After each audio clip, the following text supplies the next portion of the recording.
오늘 우리가 배우게 될 내용은 두 번째 수단어 비율 되겠습니다. 오늘도 텐션 높여서 즐겁게 진행해 보도록 하죠. 자, 비율이란 어떤 수가 다른 수의 몇 배인지 곱하기 관계를, 즉 두 수의 곱하기 관계를 설명하는 게 비율이다 라고 생각을 해주시면 되겠습니다. 우리는 이 비율 수단어를 통해서 비율을 통해 각종 경제 수치의 규모와 변화를 이해해보자 라는 것이 우리의 최종적인 목표가 되겠습니다. 그럼 먼저 비율이란 무엇인가? 자, 우선 교과서는 이렇게 나와 있습니다. B에 대한 A의 B가 B 대 A 대 B 또는 B분의 A, 소수 표현으로는 뭐 이런 식으로 이걸 나누는 소수로 표현할 수 있다, 이런 식으로 되어 있습니다. 그래서 간략하게 용어 설명부터 하자면 B에 대한 A의 B, B에 대한이기 때문에 B가 기준이 되는 것이고요. A의 B, A가 우리가 구하고자 하는 값이 되는 거죠. 즉 B에서 A로 갈 때 얼마를 곱해줬느냐, 곱하기의 관계를 설명하는 게 비율이 되겠습니다. 그래서 A의 B이기 때문에 써주는 순서는 이건 약속입니다. 뭐 이렇게 알아야 될 이해가 아니라 약속입니다. 뭐뭐의 B, 구하고자 하는 것을 앞에 써주고요. B가 기준이기 때문에 A 대 B, 이 비율은 B에서 A로 가기 위해서 얼마를 곱해줘야 하는가? 바로 곱하기 B분의 B분의 A를 곱해주면 B가 A가 될 수 있는 거죠. 그래서 B분의 A가 곱하기 관계가 되는 것이고요. 마찬가지로 이 분수를 소수로 표현해주면 그것이 비율의 소수가 된다라고 하겠습니다. 4에 대한 3의 B는 즉 4에 대한, 즉 4에서 3이 되려면 어떤 곱하기 관계냐를 물어보는 것이죠. 이것을 기호로 나타낼 때는 3의 B이기 때문에 3을 먼저 써주고 3대 4가 되는 것이고, 이것을 분수로 나타내주면 4에서 3이 되려면 곱하기 4분의 3을 해준다 라고 생각하시면 되겠습니다. 마찬가지로 4분의 3을 소수로 나타내주니까 0.75의 관계가 있다, 이런 곱하기 관계가 있다 라는 것이죠. 단순히 이게 전부입니다. 자, 그런데 이 곱하기 표현을 우리가 두 가지로 해볼 수가 있습니다. 예를 들어보죠. 자, 8대 2라는 비율의 관계를 한번 생각해 보겠습니다. 8대 2라는 것은 즉 2를 기준으로 8은 몇 배냐를 설명할 수 있는 거죠. 그렇다면 여기서 여기로 갈 때 2에서 8로 가려면 4배가 된 것이죠. 그래서 곱하기 4라고 할 수가 있겠습니다. 그런데 곱하기 4라는 것은 바로 2를 기준으로 하기 때문에 2 곱하기 4가 되는 것이죠. 우리 말로 할 때는 4배가 되었다 라고 말을 해 볼 수가 있겠습니다. 자, 그런데 이것을 이렇게 설명할 수도 있지만 이런 설명도 할 수가 있습니다. 뭐냐면 1을 기준으로 8이 되려면 6을 더해준 거죠. 6을 더해준 겁니다. 그럼 6을 더한 걸 어떻게 설명하냐? 자, 1을 기준으로 얼만큼 늘었냐를 설명하려면 2를 기준으로 8이라는 것은 2의 3배만큼 늘어난 것이죠. 2를 기준으로. 그럼 이것은 이렇게 설명을 해볼 수가 있습니다. 2의 3배가 늘었다 라고 설명을 해줄 수가 있는 거죠. 즉, 여러분 곱하기 관계를 설명하는 것은 두 가지 방법이 있습니다. 하나는 몇 배가 되었다, 단순 곱하기 관계를 설명할 수 있고요. 또 하나는 몇 배 늘었다. 이것은 나중에 나올 증가율에 관한 몇 배 증가했는지, 즉 얼만큼의 더 센 관계인지를 나타내는 비율 표현을 해줄 수가 있습니다. 자, 그러면 요 두 번째 표현을 우리가 조금 더 일반화시키기 위해서 문자를 가지고 연습을 해보겠습니다. 여러분 수학을 어려워하는 입장에서는 이 문자 굉장히 공포스럽고 무서울 수도 있지만 그리고 어렵지 않기 때문에 쉽게 한번 이해해보죠. 위에 거 보면서 같이 해보겠습니다. 자, A 대 B라는 관계가 있다고 해보죠. 이 비율의 관계는 B를 기준으로 A가 되기 위해서는 곱하기 B에다가 곱하기 B분의 A를 해주면 B가 약분되면서 A가 됩니다. 즉, 2 곱하기 4한 거나 B 곱하기 B분의 A 해준 거랑 똑같은 거죠. 그래서 이것을 첫 번째 표현으로 한번 해본다면 B분의 A 배 되었다, 이렇게 말을 해볼 수가 있고요. 또 두 번째 표현을 한번 해보죠. 두 번째 표현을 해보면 B를 기준으로 몇 배 늘었다, 이런 표현을 써보겠습니다. 그럼 B를 기준으로 몇 배 늘었다. 근데 우선은 B에서 A를 만들어줘야 되죠. 그래서 쉽게 그냥 B에서 A를 만들려면 A를 더했다가 마이너스 B를 빼주면 이게 A가 되는 거죠. 그럼 이거를 B를 기준으로 몇 배 늘었냐를 한번 설명해 본다면 이것은 다시 한번 밑에 한번 써보면 B 더하기 B를 기준으로 몇 배 늘었는지 설명하기 위해서 B로 묶어주면 B분의 A 마이너스 1 이렇게 나오는 거죠. 그래서 이거를 말로 풀어서 보면 자, 이 시기랑 똑같은 구조를 단순한 문자로 썼을 뿐입니다. 자, 이 구조는 B를 기준으로 B분의 A 마이너스 1배 늘었다. 이렇게 설명할 수 있겠습니다. 즉, B분의 A 마이너스 1배 증가했다. 이렇게 설명할 수 있는 것이죠. 자, 지금 이거를 설명한 이유는 여러분 이 뒤에 증가율이라는 내용이 등장하는데 그 수학적인 기본 바탕이 바로 요 표현이라는 거 기억해 두시기 바랍니다. 자, 이제 쭉 다시 넘어가 보죠. 자, 다음 GNP, GDP, GNI라는 것이 등장을 합니다. 경제적인 지표에 관한 설명을 간략하게 하고 넘어가 보겠습니다. 자, 먼저 GNP, GDP, GNI가 무엇이냐 두 개씩 묶어서 비교를 해 보죠. 먼저 GNP, GDP 하나 예를 들어 보겠습니다. 자, 이렇게 네모 박스가 두 개 있습니다. 자, 이거를 나라라고 해보죠.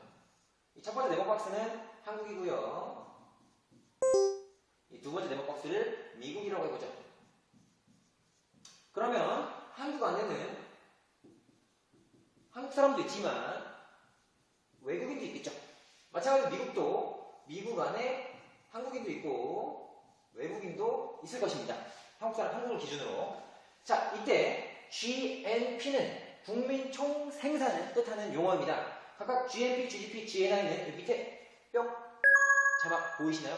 이 자막에 나온 것처럼 각각 Gross National Product, Gross Domestic Product, Gross National Income 이것의 약자인데 GNP는 국민 총 생산이라는 뜻이죠. 즉 국민의 기준으로 국민이 기준이기 때문에 한국의 GNP는 한국 땅에 있는 한국 사람이든 외국 땅에 있는 미국 땅에 있는 한국 사람이든 그 모든 한국 사람들을 다 끌어 모아서 이 사람들이 만들어낸 상품의 총 값어치, 상품 혹은 서비스의 총 값어치를 GNP, 사람 기준으로 하는 것이죠. 그럼 GDP는 뭐냐? GDP는 국내 총 생산의 약자로서 국내, 즉 영토, 땅을 기준으로, 즉 외국 사람이든 한국 사람이든 한국 땅 안에 있는 모든 사람들의 그런 생산량의 총합을 GDP다. 이 모든 합을 GDP다 라고 생각을 하시면 되겠습니다. 모든 생산량을. 그러면 GNI는 뭐냐? GNI도 마찬가지죠. N이 들어가 있기 때문에 국민, 사람을 기준으로 자, 앞에 GNP가 생산을 측정한 값이었다면 생산값을 GNI는 소득입니다. 즉 국민을 기준으로 한국에 있는 한국 사람이든 외국에 있는 미국에 있는 한국 사람이든 모든 한국 사람들의 소득의 총합이다. 이렇게 이해를 해주시면 되겠습니다. 더 깊게 디테일하게 들어간 내용은 우리가 경제를 전공한 사람들이 아니기 때문에 그것은 경제학 시간에 혹은 다른 채널을 통해서 더 부가적으로 설명을 하도록 하겠고요. 우리는 수학에 좀 초점을 맞춰서 내용을 쭉 진행하겠습니다. 참고로 여러분이 GNP, GDP 좀 헷갈린다. 여러분 이때 세종대왕님의 놀라운 과학적 우수성을 여기서 볼 수 있습니다. GNP N을 써보면 이렇게 되어 있습니다. 이거 바꿔 써보면 사람이 되는 것이죠. 사람 GNP. 그래서 N이 들어가면 사람을 기준으로 구하는 생산값이구나 또는 생산 혹은 소득값이구나 라는 것이고요. 마찬가지로 D 써보시면 D는 이렇게 하면 땅이죠. 그래서 D가 들어가면 땅을 기준으로 구하는 생산 혹은 소득값이 되겠구나 이런 식으로 생각을 해주시면 되겠습니다. 다음으로 넘어가 보죠.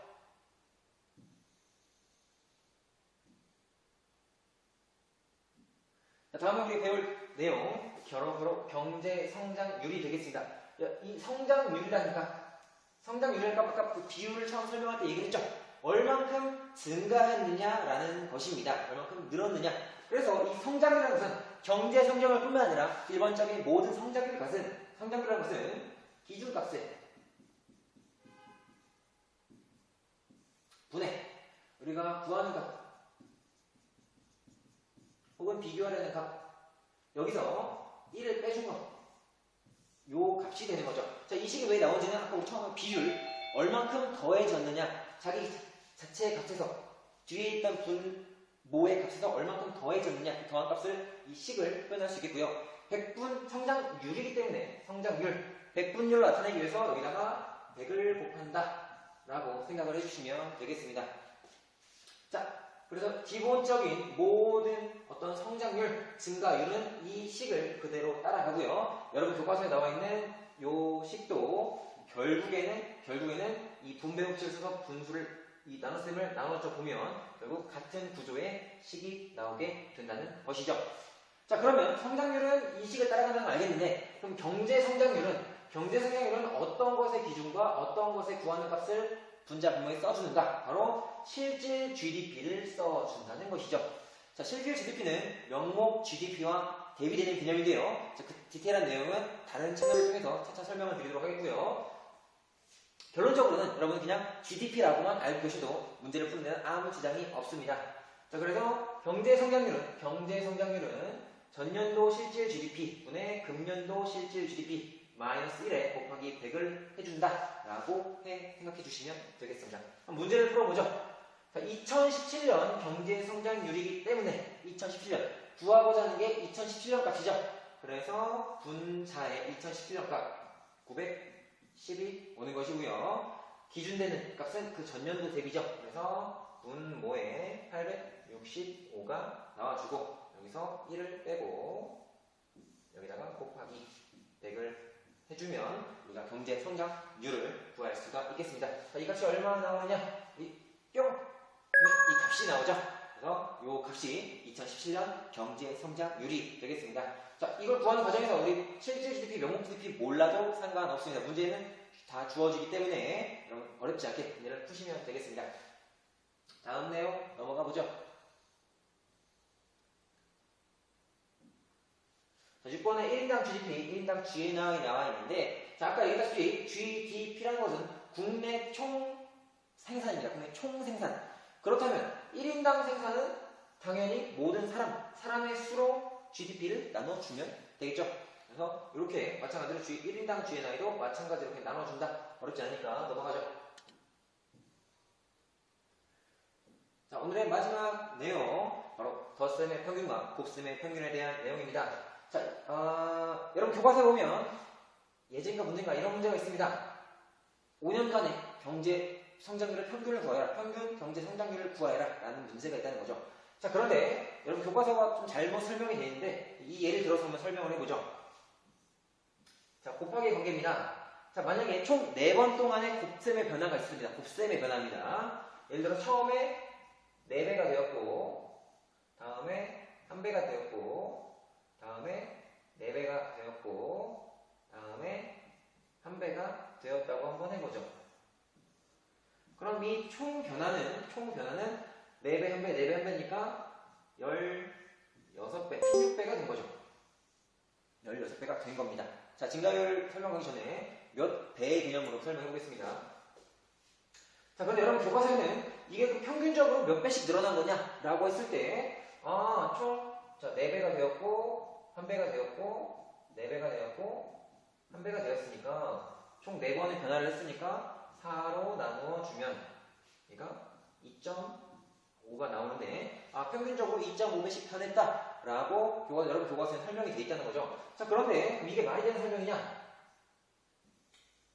자, 이게 그러면 2.5배씩 변했다는 말은 마찬가지로 곱하기 2.5 곱하기 2.5 곱하기 2.5 곱하기 2.5를 했을 때